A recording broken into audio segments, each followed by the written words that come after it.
I went a whole year with symptoms, and there was a point where I'm like, I have to go to a doctor. This can't go on. When I did, she did enough tests, but the ones that she did weren't conclusive. So we did colonoscopy. Your body is trained to look at foreign agents like illnesses as a foreign object. But cancer has your DNA in it. So your white blood cells don't know that it's a virus. They think it's you. I remember getting on the table and I remember being like, oh, I feel really good. And then being out. And then they wake you up. You're already done with the procedure and they won't let you leave or start getting ready to leave until you start farting. I mean, and you could like fart blood on the table. They don't care. And then the doctor came out and immediately told me that I had cancer. I remember in that moment, it's just like my heart rate was so high to hear that news that like the sound in the room stopped traveling, and I went like deaf for a sec and could only hear my heartbeat. And then she asked me a question again, and then it's like immediately snapped back into reality. And I was like, what do I do?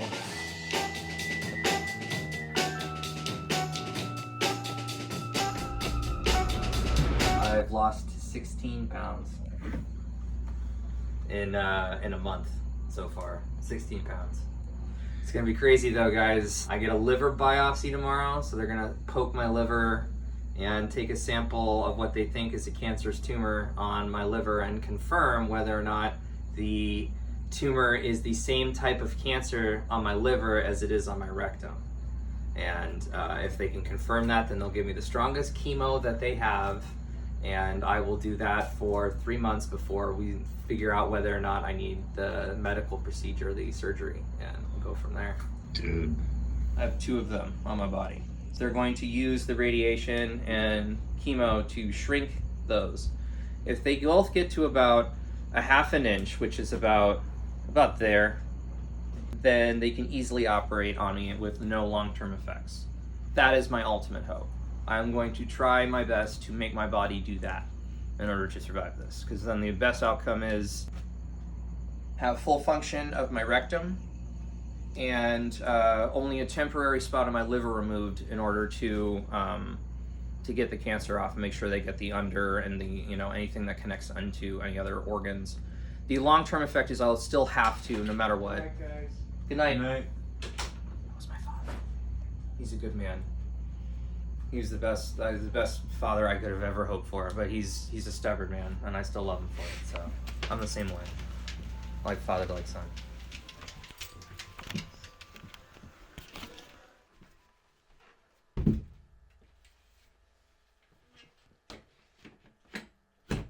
I don't have a rectum. I don't have a sphincter, colon, or anus. I don't have much of a large intestine anymore. I have all my small intestine, and then part of my large intestine has been turned into a bladder. That's how I pee-pee, as well as my prostate and 2/3 of my urethra have all been removed. As far as like goes down there, I have my pelvic floor is gone. I don't have it anymore. I have like, testicles, and I still have my penis, but it's pretty like, there's no urethra, so it like, it's pretty retracted inward. I was told a lot of things during the first surgery that, oh, this would be successful. At the time, I was so like, oh yes, they can fix this, they can save me. And then I woke up from surgery and all that stuff was gone. Knowing that I was not gonna have a working dick anymore sucked. And I didn't find that out until like the next day. When they were explaining it to me at the bank, they had described the situation as, you are going to go sterile from doing the radiation, so you have the opportunity to remove all cancer cells from my sperm. That was a motivating factor.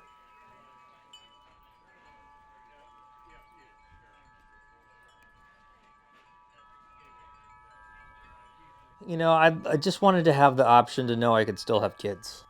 just knowing that if I ever did find the right person, still even now in my situation, that I could provide them a child. That was the original motivation. I knew when it came to my frozen specimens, which were one of the things I had to think about, like easy to remember, giving away all your Legos, you can give them away to kids, give away all your magic cards, you can give them away to friends or, to a school that might need them so they can teach math. But, with something like that, it's not something I can just easily leave behind. And I knew that more recently that having chosen my mother originally, that would be kind of burdensome on her.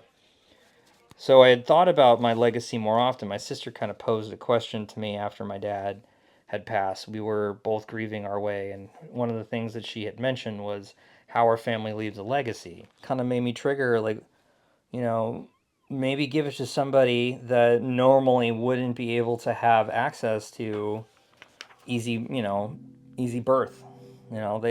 Their doors are either shut in their face or by similar circumstances, health wise, they're not able to bear, you know, to bear fruit, But I'm aware that my fruit worked. And when I finally decided I was going to have Allegra get involved and then be part of the conversation in which what happens to my stuff after I'm gone, I realized that there are a lot of people within her community and within the community of people that I care about that are often having the door shut in their face, and how I would feel about that if it were me in those circumstances. And anything I can do to help so that someone else can have children is, my ability, my contribution to fixing that.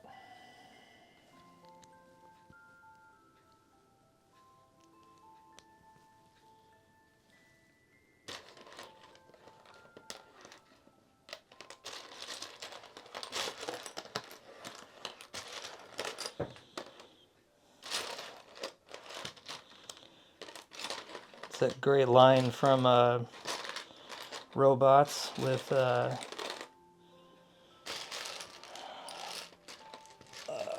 Ewan McGregor. He says, "See a need, fill a need."